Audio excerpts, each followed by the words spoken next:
Tidak masuk akal. Saat dunia berharap negosiasi damai di Istanbul akan meredakan perang, justru rudal dan drone kembali menghujani langit Ukraina hampir setiap malam.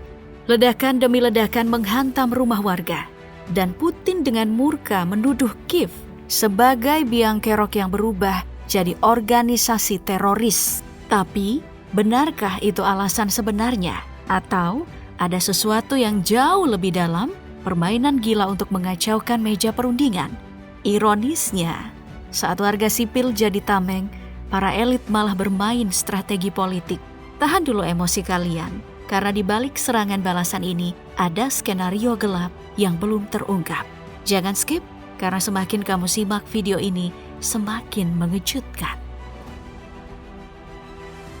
Pada tanggal 1 Juni 2025, Ukraina memulai serangan terkoordinasi besar-besaran ke wilayah Rusia melalui operasi Spiderweb, sebuah misi rahasia yang dijalankan Dinas Keamanan Ukraina alias SBU. Menggunakan ratusan drone yang diselundupkan diam-diam ke Rusia, Ukraina menyerang 5 pangkalan udara strategis Belaya, Diaghilevo, Ivanovo-Severny, Olenya, dan Ukrainka. Serangan ini menghancurkan sedikitnya 41 pesawat, termasuk pembawa rudal strategis Tu-95 dan A-50. Pangkalan Belaya di Siberia Timur yang berjarak lebih dari 4.300 km dari Ukraina ikut diserang, menandai serangan drone terdalam dalam sejarah konflik ini. Presiden Zelensky menyebut operasi ini dirancang selama 18 bulan tanpa memberitahu Amerika Serikat.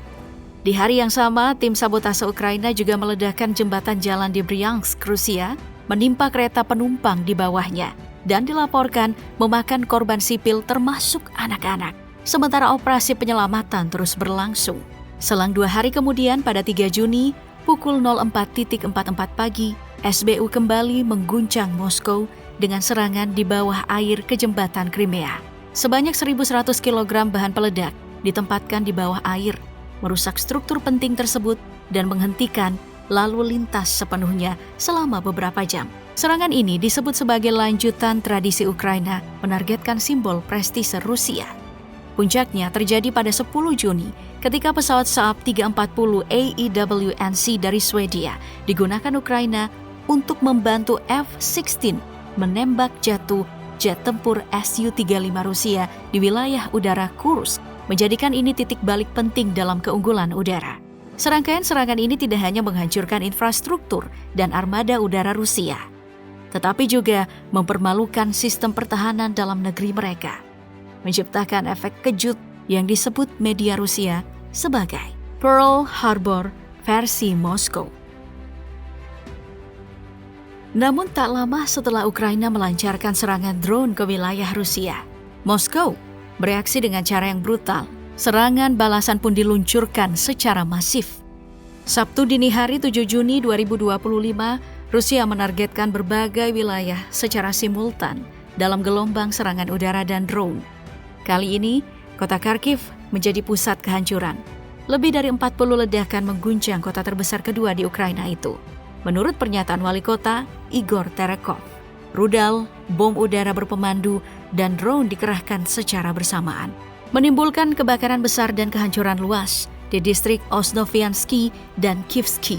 3 orang tewas, termasuk 2 di sebuah blok apartemen dan 1 di sebuah rumah penduduk. Lebih dari 13 orang terluka, termasuk seorang remaja dan bayi berusia 1,5 bulan. Tak hanya Kharkiv, serangan besar juga melanda wilayah lain seperti Kiev, Lviv, Volyn, Ternopil, Sumy, dan Poltava. Totalnya lebih dari 400 drone dan 40 rudal digunakan dalam 1 hari, termasuk rudal balistik. Presiden Zelensky menyebut ini sebagai salah satu serangan terbesar sepanjang perang yang telah berlangsung 3 tahun. Ia mengonfirmasi 3 petugas layanan darurat gugur saat bertugas dan menegaskan bahwa Rusia terus menargetkan kehidupan sipil sebagai bentuk teror. Di tengah kehancuran, Ukraina mendesak Amerika, Eropa, dan komunitas internasional untuk mengambil tindakan tegas. Jika dunia terus diam, maka diam itu berarti terlibat dalam kejahatan, tegas Zelensky. Rusia menurutnya harus bertanggung jawab.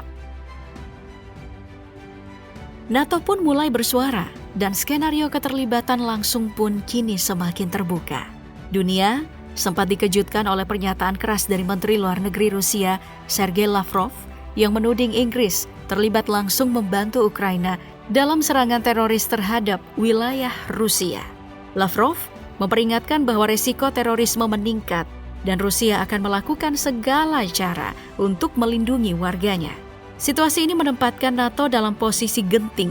Sekretaris Jenderal NATO yang baru, Mark Rutte, dalam pidatonya di Chatham House, London, menegaskan bahwa aliansi perlu meningkatkan sistem pertahanan udara dan rudal sebesar 40%. Ia menegaskan bahwa Rusia tidak hanya menebar teror di Ukraina, tetapi juga menciptakan atmosfer ancaman bagi Eropa. Rutte bahkan mendorong agar anggaran pertahanan negara-negara anggota ditingkatkan hingga total 5% dari PDB, sejalan dengan tuntutan Amerika Serikat. Puncak ketegangan diperkirakan akan terjadi dalam KTT NATO di Den Haag akhir Juni ini. Di sana, keputusan strategis akan diambil apakah NATO akan tetap menjadi aliansi bertahan atau mulai membuka kemungkinan intervensi militer langsung. Satu hal yang pasti, persiapan ke arah konflik skala penuh kini bukan lagi teori, tetapi sudah resmi dibahas dan diagendakan. Skandal terbaru yang mencuat antara Rusia dan Ukraina bukan sekadar perang propaganda, tetapi menyentuh ranah kemanusiaan paling kelam.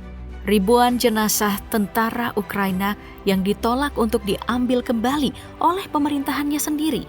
Pada 8 Juni 2025, Rusia secara resmi mengumumkan bahwa ada lebih dari 6.000 jasad tentara Ukraina masih berada dalam penguasaan mereka. Namun menurut klaim Moskow, Kiev menolak menjemput mereka. Mengapa? Analis militer Rusia Viktor Litovkin menuding bahwa rezim Kiev dengan sengaja menolak mengidentifikasi korban agar tak perlu membayar kompensasi kepada keluarga yang ditinggalkan. Tak ada tubuh, tak ada uang katanya. Tindakan ini lanjutnya mengindikasikan korupsi sistemik di mana dana kompensasi yang seharusnya untuk para keluarga prajurit justru diduga telah dibelanjakan untuk hal-hal lain. Pernyataan mengejutkan juga datang dari Vladimir Medinsky, kepala delegasi Rusia dalam pembicaraan bilateral, yang menyebut bahwa Ukraina tidak memiliki satupun jasa tentara Rusia yang bisa ditukar berdasarkan formula 6.000 banding 6.000. Dan ini menunjukkan ketimpangan besar dalam pertukaran.